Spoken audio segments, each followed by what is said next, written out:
دا کیسې ده د بسم الله الرحمن الرحیم د طاقت.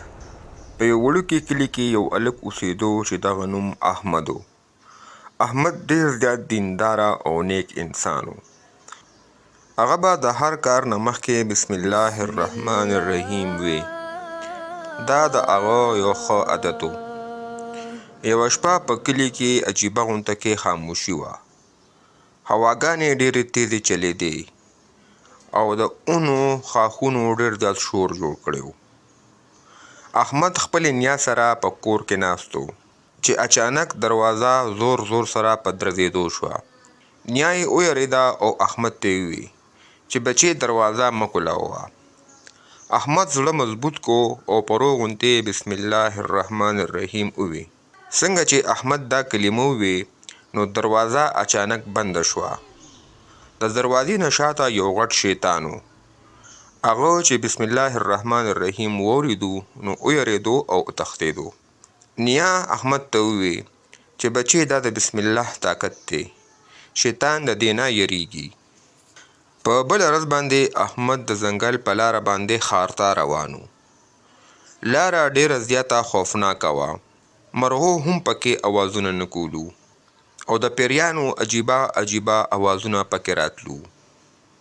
احمد لږ غونته کې ویرېدو خو فوراً هغه بسم الله الرحمن الرحیم وویل. اچانک د احمد نه ګیر چاپېر یوه رڼا خوره شوه او د احمد یره بالکل ختم شوه.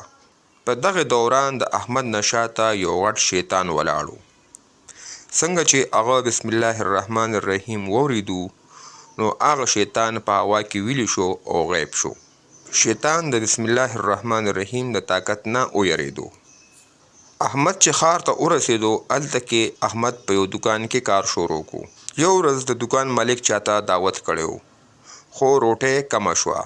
مالک ډېر زیات پریشان و او وی چې دا به څنګه ممکنه وي چې دا روټۍ به دې ټولو ته ورسي. احمد ورته په خندا شو او ورته وویل چې د روټۍ د خوړو نه مخکې بسم الله الرحمن الرحیم ووایئ. کله چې ټولو میلمنو د روټۍ نه مخکې بسم الله الرحمن الرحیم وویل نو په روټۍ کې برکت پیدا شو او دا روټۍ د ټولو خلکو دپاره کافي شوه. احمد ورته وویل چې کله موږ روټۍ خورو او بسم الله نه وایو نو شیطان موږ سره په روټۍ کې شریک کیږي او د روټۍ برکت ختمیږي.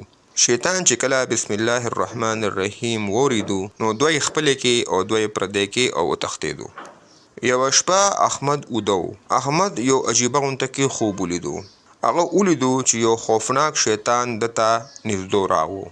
شیطان د احمد د یرولو کوشش وکړو او احمد ته یې په خوب کې ویل چې زه به تا نه پرېږدم.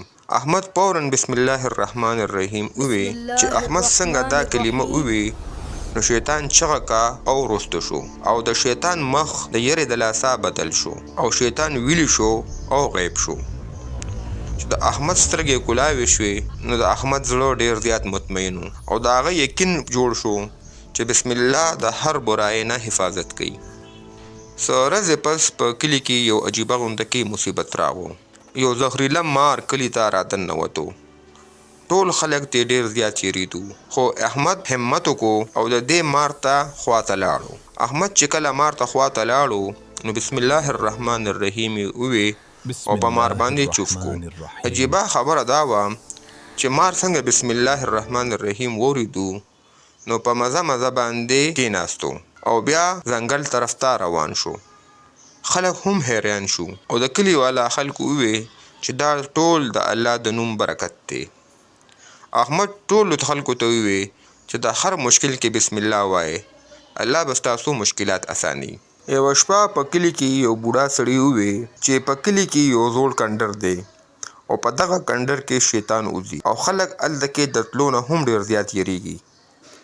احمد چې دا واورېدو نو هغه فیصله وکړه چې زه به دې کنډر ته ځم. احمد هغه کنډر ته لاړو او په زړه کې یې د بسم الله الرحمن الرحیم وظیفه شروع کړې وه.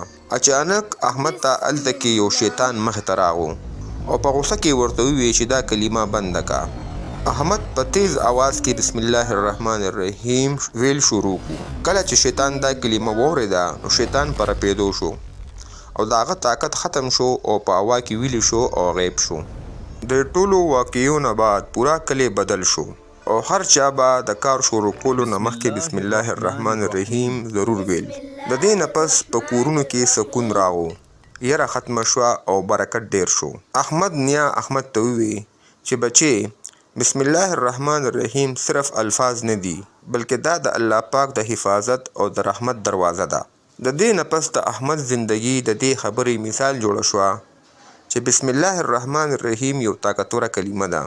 دا نه صرف انسان د شیطان نه بچ کوي، بلکې د انسان په زړه کې سکون، په رزق کې برکت او په زندګۍ کې رڼا پیدا کوي. شیطان همیشه د پاره د دې کلمې نه یریږي، ځکه چې دا د الله نوم دی او د الله د نوم په